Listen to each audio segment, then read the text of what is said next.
Espero que estén muy bien. Recuerden que la próxima semana no vamos a tener clases. Del módulo de la segunda etapa, esta es la última clase que vamos a tener, por cuanto si me faltase algo lo dejamos para la semana de vuelta y la semana de que vuelva yo, es decir, de esta a la otra, haría clase de repaso, preparándonos para la prueba que sería la siguiente semana, creo. ¿Cierto? Sí, profesor, respecto a eso, si por ejemplo el curso llegara a alguna especie de acuerdo de adelantar la prueba una semana, ¿sería posible? ¿Sería posible? Fantástico. ¿Sí? Ah, ya, Sí. perfecto. Me avisan con tiempo, eso sí. Sí, por supuesto. Ya. De esta manera, esta sería la última clase de este módulo, ajustado también al semestre más corto que tenemos. ¿Qué es lo que siempre me tienen que recordar y nunca me recuerdan estos alumnos? Qué grave. Exactamente. Ya, estamos grabando, que después me enfrento ahí a no tener el video de la clase, y imagínate. Ya, entonces tengo unos cuadritos que son el chat y el de participantes. Si ven algo extraño me avisan. Se ve todo bien, ¿cierto? Sí, se ve bien. Ya, qué bueno. Vamos a ver hoy día un tópico que es grande, muy, muy grande, también da para todo un curso, igual que lo que conversábamos ayer de lo que son el hermafroditismo, la intersexualidad, que son las anomalías congénitas. Las anomalías congénitas hablamos de dos tipos fundamentales, unas que son productos de la causa, que son causa genética intrínseca o causa extrínseca que pueden ser producto del ambiente. ¿Ya? Si nosotros vemos que estas anomalías congénitas las agrupamos, ¿ya?, entre agentes ambientales y problemas que pueden ser de origen genético o etiología desconocida, tenemos aquí poblacionalmente, y esto es de toda la estadística mundial, los porcentajes más o menos en que se dan estas etiologías. Si nosotros vemos, los genes mutados están entre un 7 y un 8%. ¿Qué para ustedes es un gen mutado? Conteste, por favor.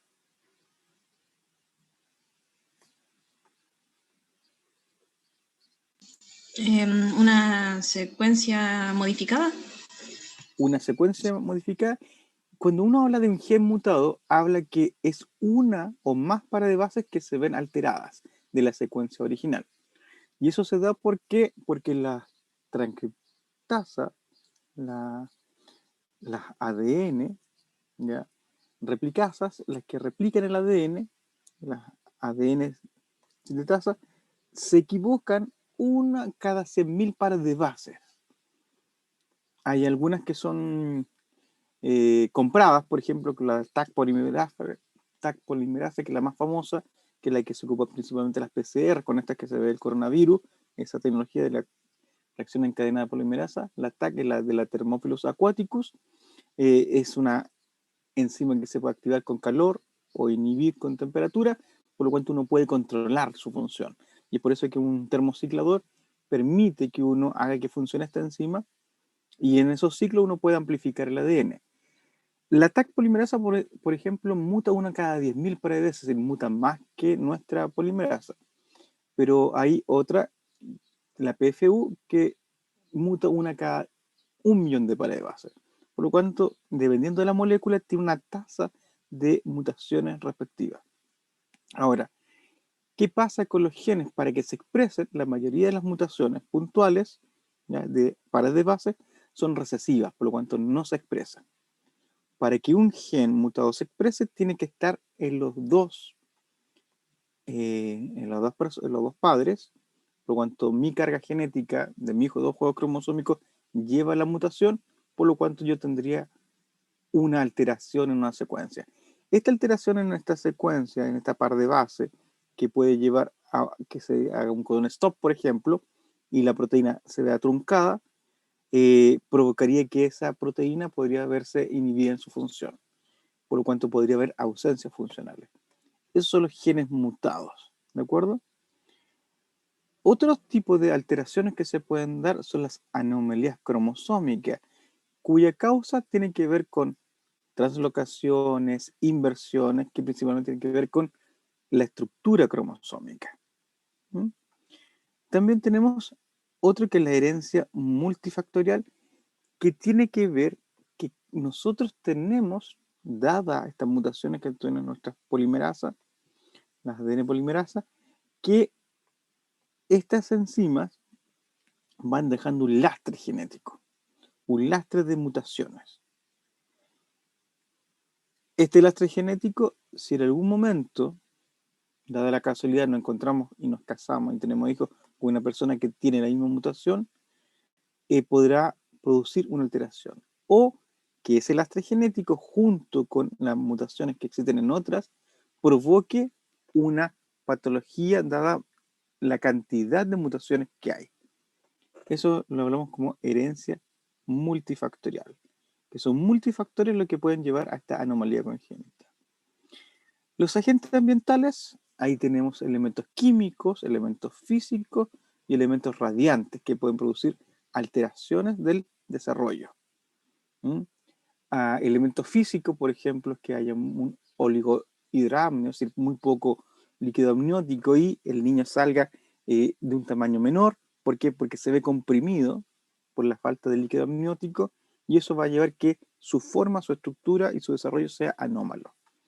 Si nosotros hablamos de elementos químicos, tenemos el alcohol, el más famoso, que produce el síndrome alcohólico fetal y que produce alteraciones del desarrollo que uno los puede ver con deterioro intelectual y malformaciones físicas, principalmente en la cara. Ya las vamos a conversar también.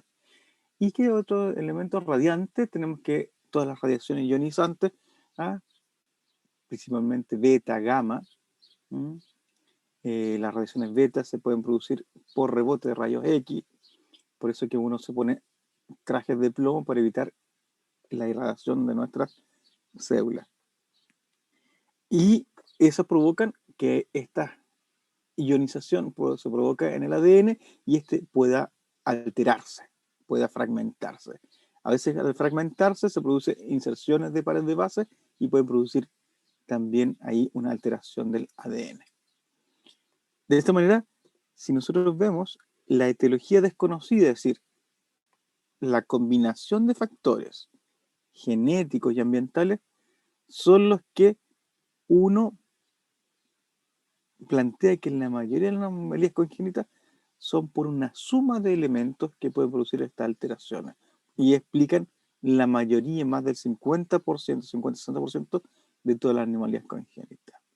La herencia multifactorial del 20 al 25% y entre el 6 y el 7%, 7-8%, 7 y el 10% entre anomalías cromosómicas, genes mutados y los agentes ambientales. Esa es la estadística de cómo se distribuye en la población las anomalías congénitas.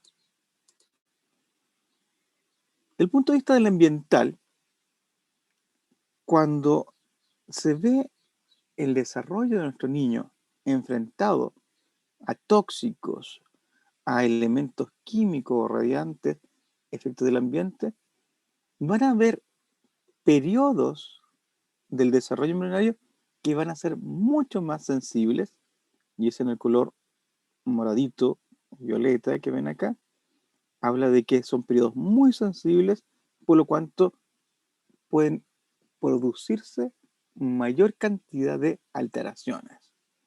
Y también existen periodos que son menos sensibles y otros que a ciertos elementos ya están formados, por lo cuanto no van a haber un deterioro en su desarrollo.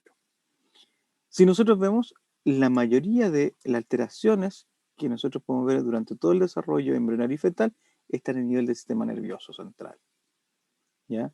Donde hasta el periodo embrionario principal y el periodo fetal en su primera etapa pueden producir alteraciones y estar muy sensibles a esas alteraciones del sistema nervioso. Defectos del tubo neural, si es muy temprano, retraso mental en los periodos fetales principalmente, o alguna alteración del sistema nervioso en el periodo fetal. Por lo cuanto es lo que más se ve dañado es el sistema nervioso cuando se enfrenta a algún químico o algún elemento tóxico del ambiente.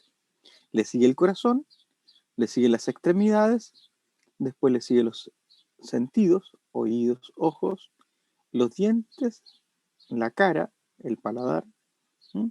Y por último tenemos la genitalia, que empieza de la 7ª semana, como ya lo hemos visto, y las alteraciones que pueden llevar a defectos del desarrollo o de las gónadas o de las genitales. En la primera y segunda semana no se observan malformaciones congénitas. ¿Por qué?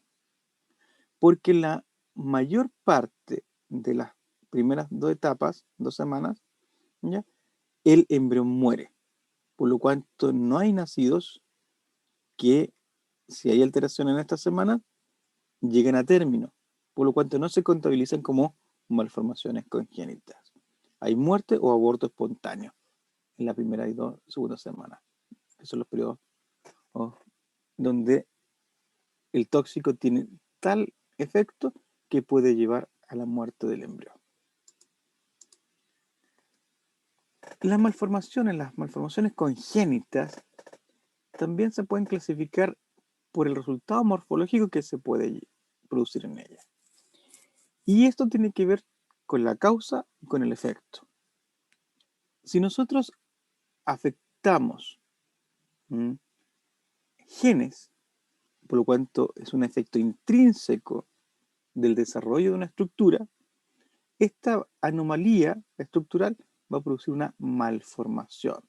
Por lo cuanto una malformación es cuando hay un efecto sobre los genes que va a producir una alteración, tanto en los cromosomas como en los morfógenos, que van a producir una alteración del desarrollo, una malformación congénita. Hablamos de alteración cuando hay un efecto principalmente físico y el origen, la genética está normal, el comienzo del desarrollo es normal, pero en algún momento se interrumpe el desarrollo de la estructura. Esta interrupción extrínseca con un inicio normal lo que produce lo que se llama una alteración congénita. Por lo tanto, clasificamos con 2 elementos, específicamente 2 tipos de anomalías congénitas: las malformaciones y las alteraciones. Dentro de estos también pueden haber deformaciones o displasias. La displasia es cuando se produce una organización anómala de tejidos que puede producirse fuera del lugar correcto o ubicación normal de ese tejido. La deformación es cuando, producto de fuerzas mecánicas, un órgano toma una forma distinta o tiene un aspecto anómalo. Por ejemplo, cuando nace el niño, muchas veces el canal del parto no tiene una dilatación suficiente, la cabeza puede deformarse y el niño quedar con un aspecto de una cabeza alargada, la cual se recupera, pero esa deformación temporal ya es producto de la fuerza mecánica del canal del parto, lo que provoca esa deformación en el nacimiento. De los factores genéticos, la mayoría creo que ustedes ya han tenido genética, ¿cierto? Pregunto para que me respondan. Sí tuvimos. Ya, entonces, de los factores genéticos, ustedes conocen que tenemos alteraciones en el número de cromosomas o en la estructura de los cromosomas o las mutaciones puntuales. Son los 3 tipos de factores o agrupación de los factores que pueden ser intrínsecos: mutaciones puntuales, estructurales, cromosómicas y del número de cromosomas. Problemas de número, problemas de estructura y problemas de mutación. Dentro del número cromosómica, lo más conocido es el síndrome 21, ¿cierto? Ya, el síndrome de Down. Hay otros como el síndrome del cromosoma 18, síndrome de Edwards o síndrome de Patot, cromosoma 13. Y lo que tiene que ver con los sexuales, el X0, ¿por qué es X0? Porque le falta un cromosoma, síndrome de Turner, o le sobran cromosomas sexuales. Aquí tenemos un Klinefelter, una super hembra y un super macho, que son anomalías respecto al número de cromosomas sexuales. Y el otro son de cromosomas somáticos. De estructuras cromosómicas, ustedes conocen lo que son las translocaciones, lo que son las delecciones, lo que son las duplicaciones, inversiones, isocromosomas y las microdelecciones. Las microdelecciones, tengan en cuenta que no es una parte del cromosoma completa. No es que un brazo, por ejemplo, se deleccione, ¿ya?, completo, que uno ve en un cariotipo que le falta un brazo, sino que las microdelecciones tienen que ver con segmentos de ADN que a veces se pueden desaparecer, pueden perderse. Y estos segmentos de ADN pueden producir estas microdelecciones que el cariotipo pueden no observarse. Las mutaciones puntuales son cambios en pares de base, por ejemplo, una G por una A, una G por una C, ¿ya?, que pueden producir la acondroplasia. Uno de cada 25.000 niños nacidos vivos. Problemas de número. Aquí tenemos que cuando ocurre la meiosis, en la disyunción, en la separación cromosómica, el centrómero puede no haberse fraccionado completamente y provocar que uno de los cromosomas homólogos se vaya hacia una de las células, por lo cual queda una célula con sus cromosomas homólogos y la otra queda sin estos cromosomas homólogos, principalmente de un cromosoma, y lo que provoca que en vez de tener 23, vamos a tener células con 22, 23, 24 cromosomas y otras solamente con 22 cromosomas. Lo que va a provocar que si un exceso de un cromosoma, por ejemplo el síndrome 21, más un gameto masculino normal, puede producir 46 más 1, 47, donde hay un cromosoma de más. Ese es el problema de número. Y aquí vemos un cariotipo, un cariograma, donde vemos el cromosoma 21, que está 3 veces, no 2 veces, como los pares homólogos. A ver, si ustedes han hecho genética, ¿cómo hacemos este cariograma?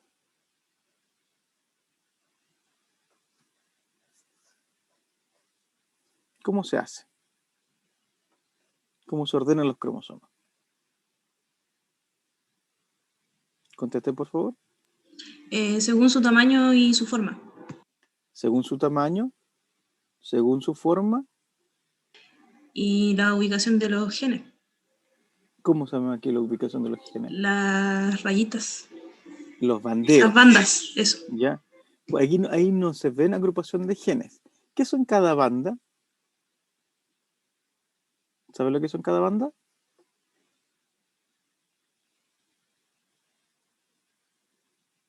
¿Sí o no?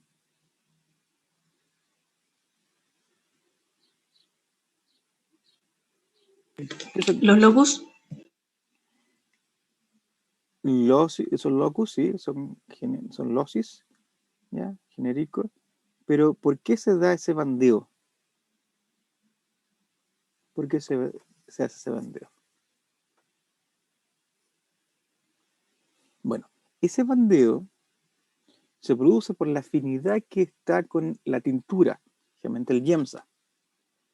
Y lo que nosotros vemos aquí es que cuando nosotros tenemos sectores ricos en GC, son enlaces triples, y los enlaces TA son enlaces dobles, por lo cual nuestros enlaces triples tienen más afinidad por la tintura, por lo cual aquí vemos segmentos ricos en GC. Y esos segmentos ricos en GC tienen patrones que son conservados entre los dos homólogos, por lo cuanto es el bandeo el que nos define cuál es cuál respecto a su homólogo. Si ven, los bandeos son equivalentes entre uno y otro. Por lo cuanto esto se hace por el tamaño y por el tipo de bandeo que tiene. ¿De acuerdo? Y ahora aprendieron que esas bandas están dadas por los enlaces que hay entre las moléculas. Son segmentos ricos en GC o en TA. De esta manera, el síndrome 21 se da con una incidencia de 1 de cada 800 nacidos vivos. ¿Cuántos nacidos nacerán en un año aquí en la Araucanía? ¿Más de 800? ¿Qué piensan ustedes?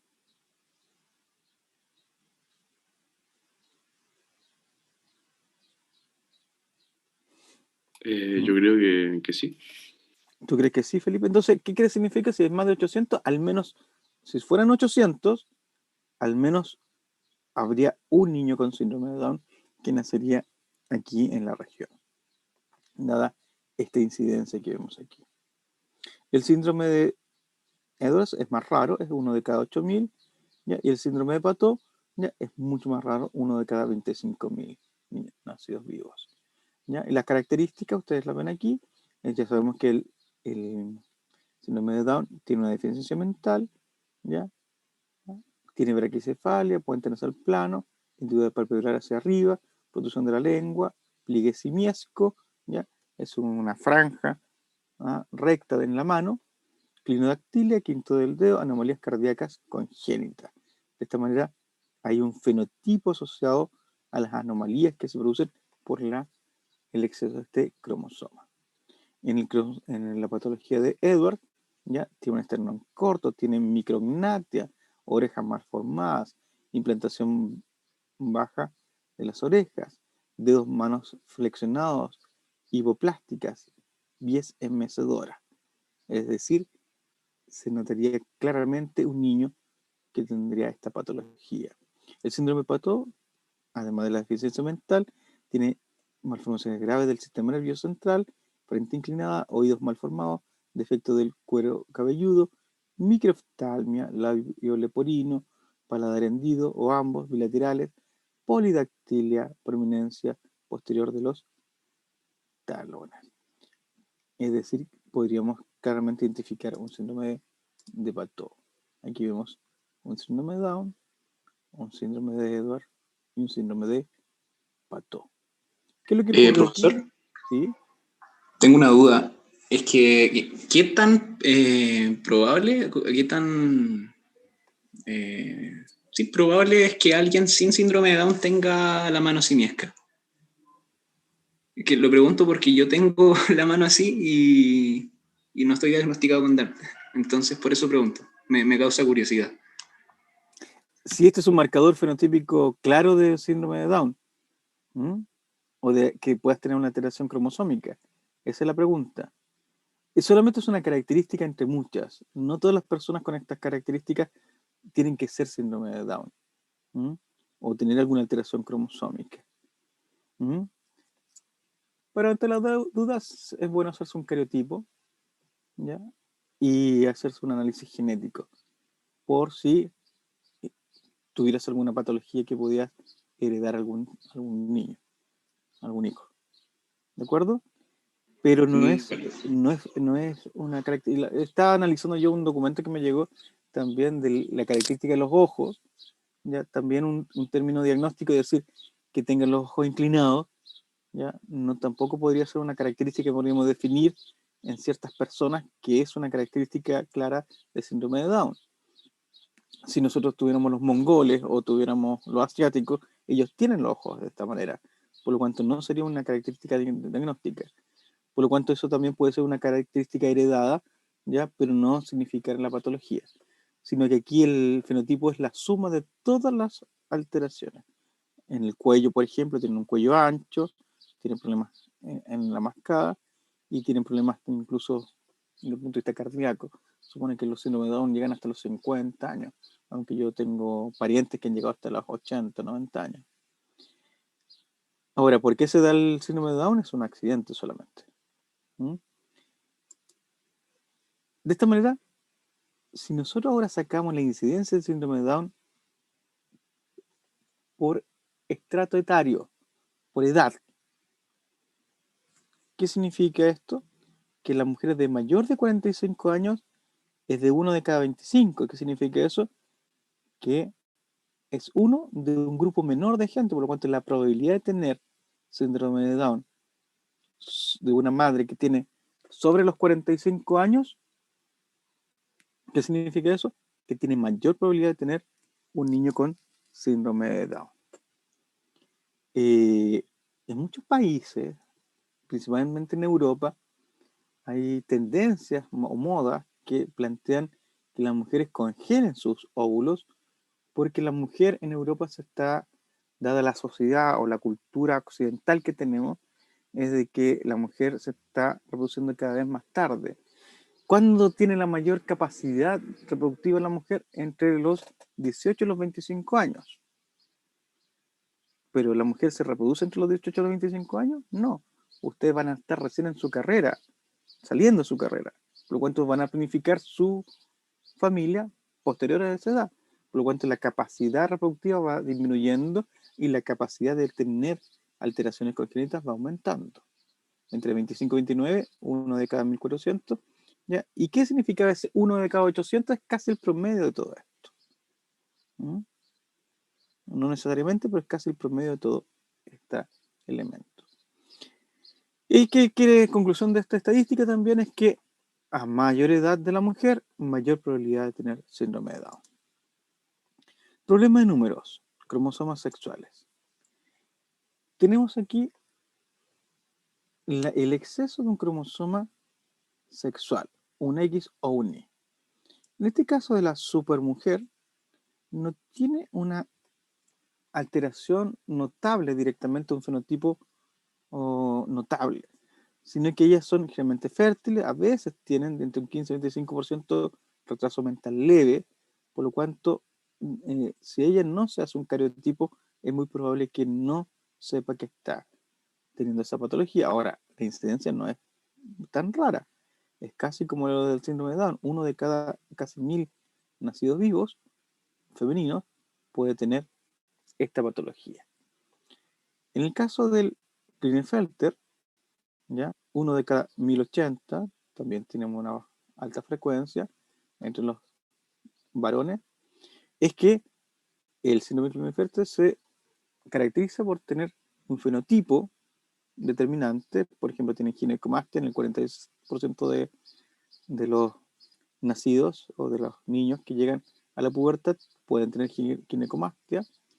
Tienen testículos pequeños y la iniciación de los túbulos seminíferos, por lo cual tiene espermatogénesis, es decir, son infértiles, con frecuencia son altos, con extremidades inferiores desproporcionadamente largas.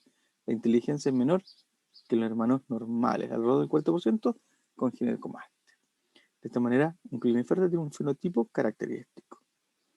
En el caso de el supermacho, ¿ya?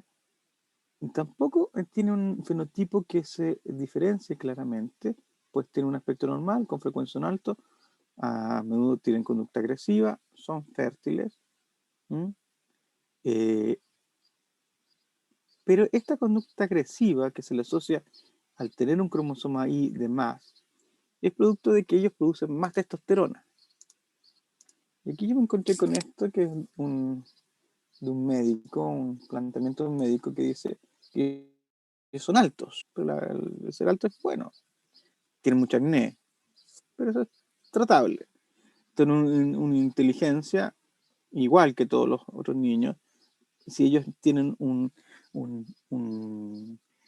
padres efectivos, una vida segura, ¿ya? Con las necesidades, un hogar afectuoso, ¿ya? Una cultura, ¿ya? Ellos son totalmente normales, ¿ya? Ellos tienen intereses, actividades y talentos, ¿ya? Aquí habla que después de décadas de mala ciencia, ¿por qué? Porque en los años 50 se hizo una estadística de los presos de las cárceles de Estados Unidos y se vio que muchos que eran los más terribles tenían esta cromosomopatía. Pero después se hicieron estudios en los 60, 70, que se vio a nivel poblacional que mucha de la gente que tenía esta patología no eran delincuentes, por lo cual se les clasificó a estos niños que cuando nacían con esta patología iban a ser delincuentes. Pero el desarrollo mental depende del ambiente. ¿Mm? Ellos son un poco diferentes, pero ¿quién no lo es? Así lo planteaba este médico en esta caracterización de este supermacho que tiene 2 cromosomas Y. Aquí vemos lo que es características de la ginecomastia de un Klinefelter, XXY, y aquí un síndrome de Turner. ¿Qué es lo que pasó aquí? Falta el cromosoma Y y falta un cromosoma X, por lo cual solamente tiene un cromosoma X, que es lo que determina que todos los síndromes de Turner son mujeres y que solamente sobrevive el 1% de todos los síndromes de Turner. La mayoría no nace. Y en su fenotipo lo que se observa es que no tiene un desarrollo sexual secundario. Si usted ve, tiene una talla baja y tiene características sexuales casi de una niña prepuber.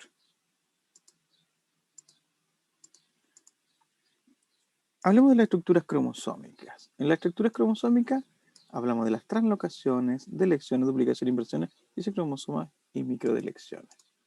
De esta manera aquí ustedes ven un esquema donde se ven claramente cuando existe aquí roturas cromosómicas y translocaciones de segmentos entre que comparten 2 cromosomas distintos, segmentos, y los genes que están en uno pasan a otro de forma anómala, por lo cual se forma esta translocación y alteraciones. Nosotros vimos una que era esta translocación del segmento SRI, que si en la mujer se traslocaba el segmento SRI desde un cromosoma Y, aunque tuviera 2 cromosomas X, podría tener un fenotipo masculinizante. Las delecciones con pérdida, ¿ya? Formación de cromosomas en anillo, ¿ya? Aquí lo que vemos son 3, 4, 5, 4, 5 duplicaciones. Aquí vemos inversiones, aquí vemos fragmentación del centrómero, producción de 2 isocromosomas, y estas son las robertsonianas, que son translocaciones y pérdida juntas. Aquí vemos nosotros una delección del cromosoma 5, no se ve que se ha perdido un segmento, ¿ya? Y este es el fenotipo, ¿ya? Y la cromosomopatía de un cri du chat. ¿Qué significa eso en francés?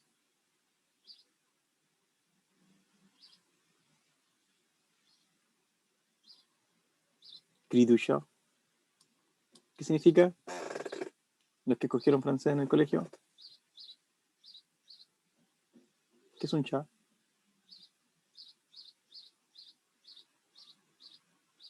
¿No? ¿No? ¿Llanto de gato? Llanto de gato, ¿cierto? Que lo que significa las alteraciones que tienen en la parte respiratoria, así cuando él emite sonidos, los emite muy agudos, por lo cuanto hablan del llanto de gato, ya el cri du chat. Pero vemos también que tiene separación de los ojos, el tabique interocular es muy, muy grande, hay características fenotipas claras de un cri du chat. Las microdelecciones, ya aquí vemos en qué locus está esa delección, brazo largo, 15, Q, posición 12, el bandeo en la banda 12, ¿ya? Ahí nosotros podemos ver un Prader-Willi del cromosoma 15, ¿ya? Un Hangelman también del cromosoma 15. Si uno junta a estos dos padres que tengan estas dos patologías, el niño no nace, es letal el cruce de estos dos elementos, ¿ya? Pero si uno los tiene, dependiendo si es paterno o materno, ¿ya? Si es materno va a producir un Angelman, si es paterno va a producir un Prader-Willi, y en el caso del Prader-Willi hay hipotonía, hipogonadismo, obesidad, hiperfagia, talla baja, manos y pies pequeños. Si es Angelman, hay microcefalia, macrosomía, ataxia, risa excesiva, convulsiones, retraso mental grave.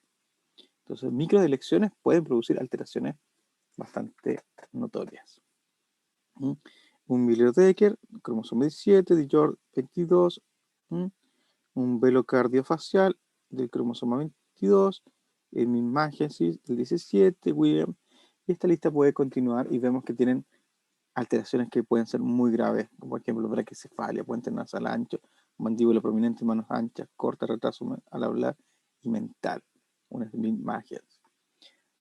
Entonces, las microdeleciones, que son segmentos de ADN que se pueden cortar o duplicar, pueden producir alteraciones que son graves, dependiendo del grupo de genes que estén atacando.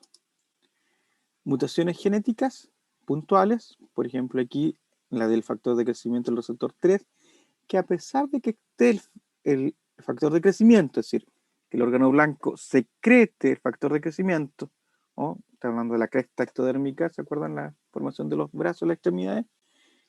Las células, los fibroblastos, no responden. ¿Por qué? Porque no tienen el receptor. ¿Ya? ¿Y qué produce eso? Que el desarrollo, este es un receptor, los fibroblastos tienen varios receptores. La deficiencia en este receptor hace que el brazo crezca menos y lo que produce esta acondroplasia. 1 de cada 25.000 niños, donde la posición en el cromosoma 4, en la posición 1138, se ha cambiado una G por una A o una G por una C. Esto le puede pasar a cualquier persona y cualquier persona puede tener un niño acondroplásico. ¿Qué significa eso? Que los dos padres tengan esta mutación y este niño puede salir acondroplásico. Y eso se puede dar por accidente. No tiene una causa ni una herencia. A ver, hijos de gente con acondroplasia va a tener acondroplasia. Pero hijos de padres normales pueden tener un acondroplásico, pueden tener un acondroplásico. 1 de cada 25.000 niños. Mutaciones en los genes homeóticos, los genes OX. ¿Qué creen? ¿Van a ser alteraciones graves o alteraciones leves? ¿Qué creen ustedes? Muy graves. Muy graves, porque son genes involucrados en la formación del cuerpo. ¿Ya? Un síndrome de Waardenburg ya va a tener ojos, sordera coclear, heterocromía, tendencia, hendidura facial, herencia autosómica dominante, donde el factor de transcripción, PAX3, ¿ya? Que está en el gen H1P2, en humano, ¿ya? Es un factor de transcripción que se ve anómalo, por lo cuanto no hay expresión de genes respecto a ese grupo por lo cuanto la cascada genética se ve alterada. La simpolidactilia, ¿ya? Mutación del OX de 13, membrana y duplicación de dedos, metacarpos, numerario, herencia autosómica dominante. La holoprosencefalia del gen HPE3, ¿ya?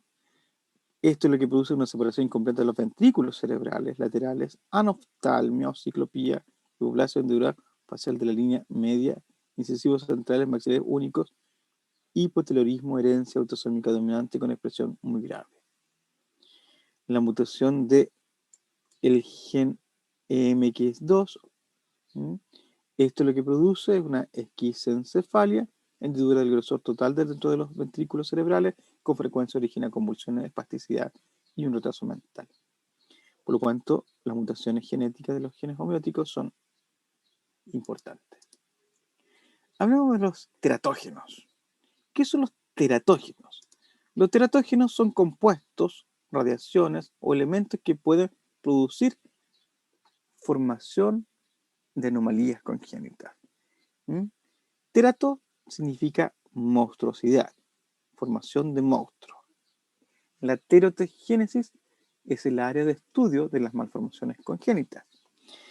Y los teratógenos son elementos que pueden producir radiación, infecciones virales, deficiencias nutricionales, drogas de abuso o drogas terapéuticas, pueden ser teratogénicas si no se ven compensadas o prevenidas. Por ejemplo, ustedes eligen la especialidad de radiología.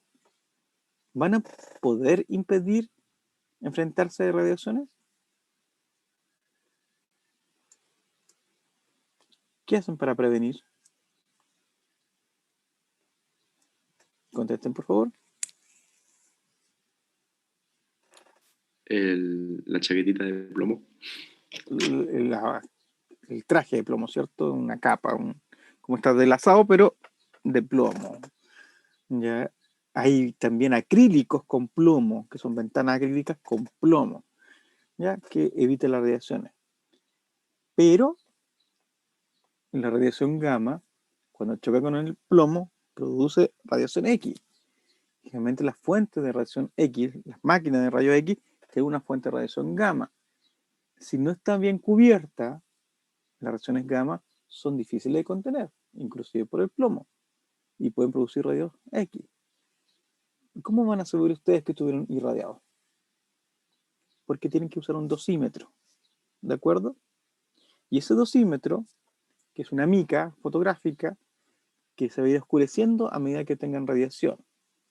Como ustedes no van a ver la radiación y puede haber una fuga de alguna radiación, y ustedes el dosímetro tienen que examinarlo cada semana, entregarlo para que lo examinen, ustedes van a cuantificar cuánta radiación tuvieron. Si ustedes exceden de esa radiación, ¿qué es lo que van a tener que hacer? Es dejar de trabajar o ausentarse. ¿Por qué? Porque aquí lo que se plantea es que en la radiación la mutación está determinada por la cantidad de tiempo de exposición. Por lo cual, si ustedes completaron o están en el inicio, ¿ya?, de la curva de radiación, ustedes al alejarse de esa radiación van a provocar un mecanismo de reparación que van a producir que esas mutaciones no se desarrollen. ¿De acuerdo? Por eso las radiaciones uno lo que utiliza es el factor de dosificación. ¿Mm? Contra los otros elementos es más.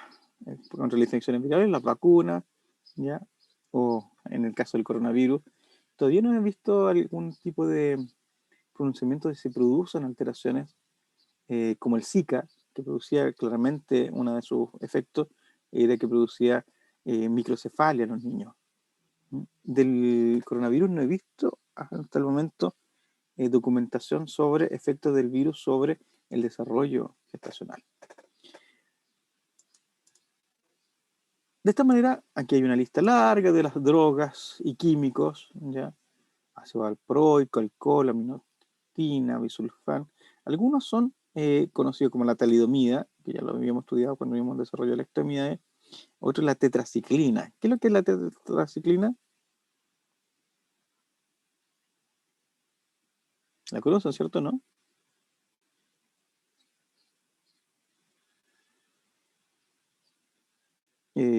Conteste, por favor.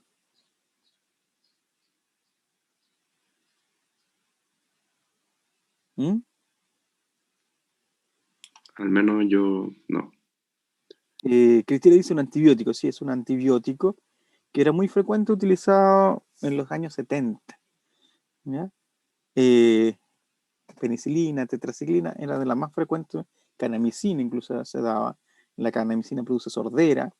¿Ya? La tetraciclina produce tinción dental, hipoplasia del esmalte, producía esta gente que tenía los dientes negros, ennegrecidos y débiles, ¿ya? Por lo cuanto producía malformaciones congénitas. El alcohol, ¿ya?, produce síndrome de alcohólico fetal, crecimiento retrasado, retraso mental, microcefalia, anomalías oculares, anomalías articulares, hendiduras palpebrales cortas. ¿Dónde está la cocaína aquí? Acá está la cocaína. La cocaína también produce malformaciones congénitas, produce prematuridad, microcefalia, infartos cerebrales, anomalías urogenitales, alteraciones neuroconductuales. Por lo tanto, esta es una de las drogas más famosas, por lo menos ahora. ¿Mm? En los años 40, ¿cuál era la droga más famosa?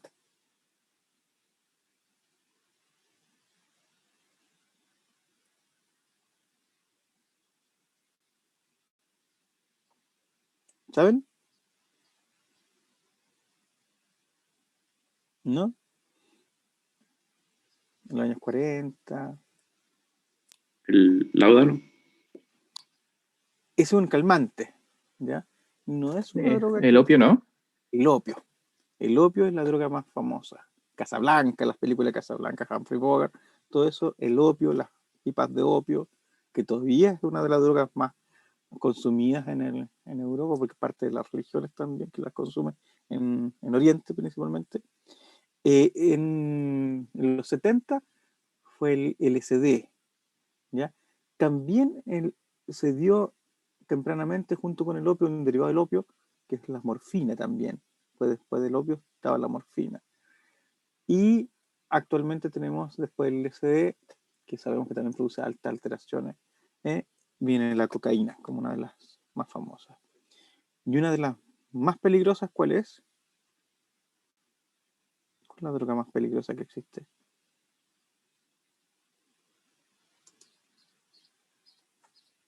La heroína. La heroína, ¿cierto? ¿Por qué? Porque la heroína tiene una alta capacidad de adicción. Ustedes consumen heroína una vez y van a ser adictos para siempre. Nosotros tenemos derivados parecidos a la heroína, que son las endorfinas. Entonces esto es como 10.000 a 100.000 veces más fuerte que nuestra endorfina, produce una excitación tan grande que el cuerpo queda necesitando ese componente. Hablando de la endorfina, ¿qué es lo que es el amor? No es más que una adicción. De esta manera tenemos otros compuestos químicos como bifenil policlorado. Ya, los policlorados son muy utilizados como insecticidas, ¿ya? Y cuando ustedes coman fruta, cosa que venga directamente del campo, hay que lavar todo, incluso desde el supermercado, lavarlo completamente. ¿Por qué? Porque vienen con policlorado para evitar las infecciones de insectos y que pueden producir cambios de coloración de la piel, ¿ya? Alteraciones del desarrollo, y lo que produce muchos de los policlorados, que fue un estudio que hicimos, que son azoospermia. Produce que baje el recuento espermático. Infecciones, citomegalovirus, parvovirus, ¿ya? El citomegalovirus produce microcefalia, correntitis, pérdida de evolución celular, retraso mental.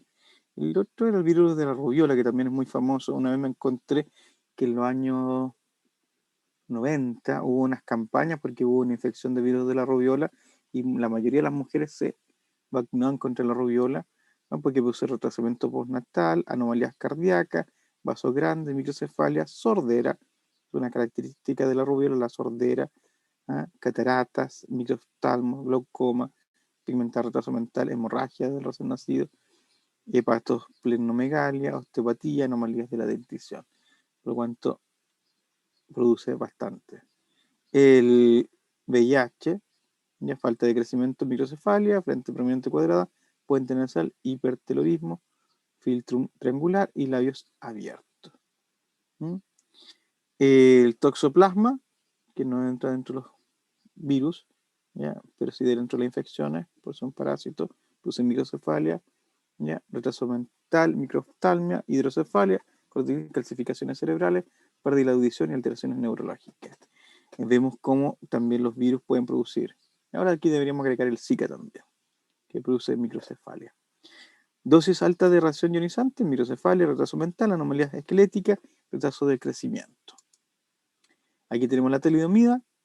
¿Ven este formato, cierto? Industria argentina. Todavía se vende. Ustedes pueden conseguir talidomida. ¿A quién les daría talidomida? ¿A cualquier persona? Que eso ya lo discutimos ya. ¿A quién le darían talidomida?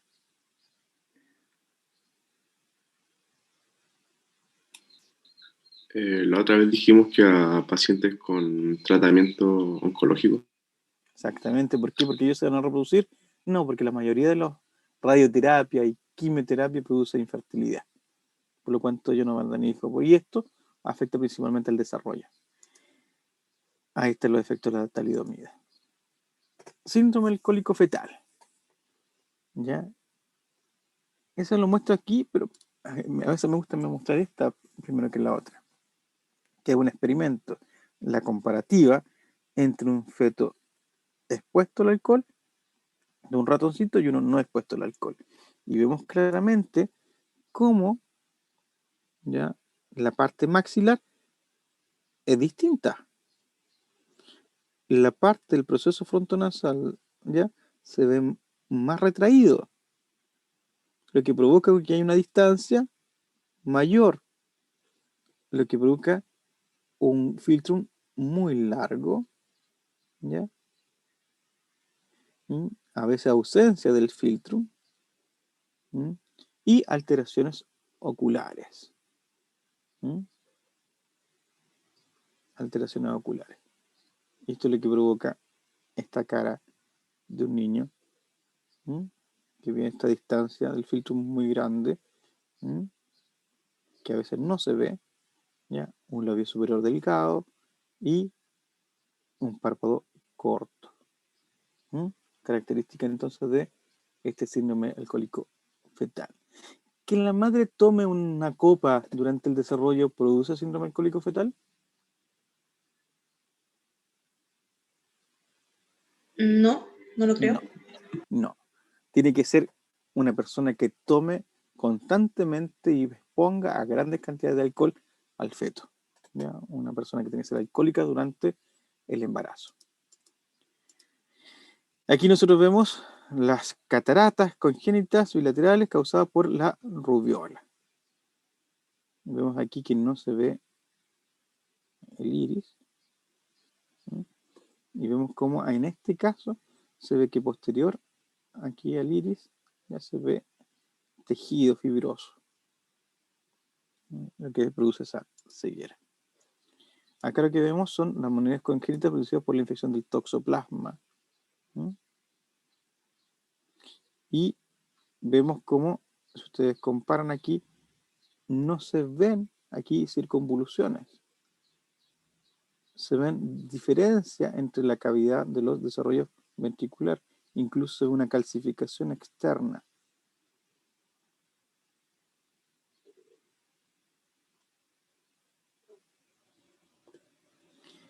De esta manera se producen estas alteraciones a nivel del cerebro. Principios básicos de la teratogenia. Como nosotros vimos en las imágenes que vimos al principio de la clase y vimos el cuadro de los periodos críticos del desarrollo, donde se exponga más o donde el niño va a estar más sensible al teratógeno. También va a depender de la dosis del fármaco o químico o radiación y también del genotipo, la constitución genética. Hay drogas que afectan a ciertas personas, a otras personas no. Algunos somos recesivos, yo soy recesivo, algunos no tengo ciertas moléculas. Por ejemplo, del PTC, piotiocarbonato, yo no tengo el receptor del piotiocarbonato.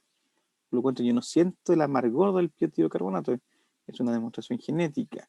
Por lo tanto, soy recesivo para ciertos genes. ¿Qué quiere decir eso? Que hay personas que no tienen ciertos receptores, por lo cual no responden a ciertos químicos.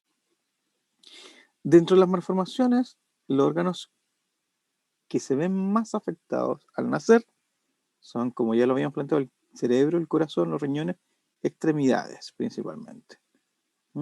Esos son los que tienen más incidencia. Aquí, si nosotros colocáramos, es 1 de cada 100 nacidos va a tener una alteración con una malformación congénita del sistema nervioso principalmente. De esta manera, los periodos de sensibilidad están mayormente en el periodo embrionario principal. ¿Por qué? Porque entre la semana 3 y la semana 8 está la formación de órganos y es el periodo donde se ve mayor frecuencia en el número de malformaciones congénitas, por lo cual aumenta el riesgo si uno se enfrenta a un químico, a una radiación entre la semana 3 y la semana 8. Después de la semana 8 del periodo organogenético, se reduce claramente la sensibilidad a el teratógeno. Y en las primeras semanas,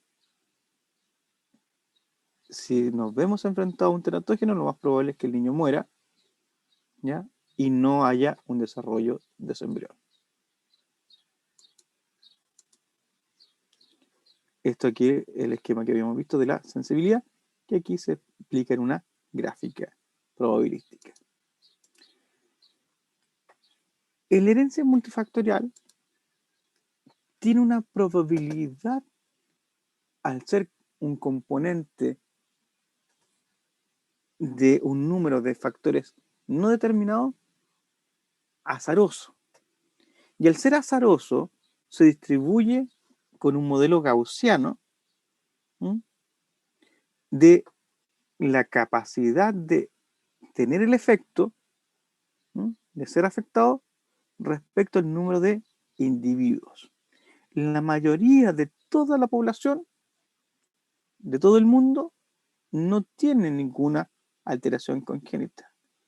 Pero producto de este azar, que justamente tú tenías una mutación y tu pareja también tenía esa mutación, o fue enfrentada a una radiación que produjo esa mutación, etc., ¿ah?, vamos a tener que hay un porcentaje de gente que siempre va a tener alguna, o van a nacer por todo esto, niños con malformaciones congénitas. Dentro de mi familia ocurrió un caso que era muy poco probable. Una prima chilena, se casó con un inglés. Es decir, regiones distintas, lugares distintos, pero ambos tenían una mutación, ¿m?, que produjo que una de sus hijas muriera de una mutación que produjo que la niña tuviera un síndrome neurodegenerativo. Primer año y segundo año estuvo bien, pero después del tercer año su musculatura empezó a dejar de funcionar hasta que dejó de respirar y murió. Muy trágico para ellos, pero era producto de este elemento multifactorial azaroso. Por lo cuanto ellos tuvieron la mala suerte que les tocó en ese momento que esos óvulos y ese espermatozoide tenían la mutación y al juntarse tuvieron esa alteración congénita. Después tuvieron 2 hijas más normales. Bueno, y así nace nuestro niño, ya tenemos un niño normalito y hemos conversado de cómo se forma el cuerpo, han aprendido cómo validarlo, cómo evaluarlo, cómo reconocerlo y también cómo hay algunas patologías asociadas a ello. Y así doy por concluido el curso y nos queda solamente la semana que vamos a hacer los repasos, ¿m?, y vendría la prueba. Y espero que ustedes me comuniquen cuándo quieren hacer la prueba. ¿Consultas?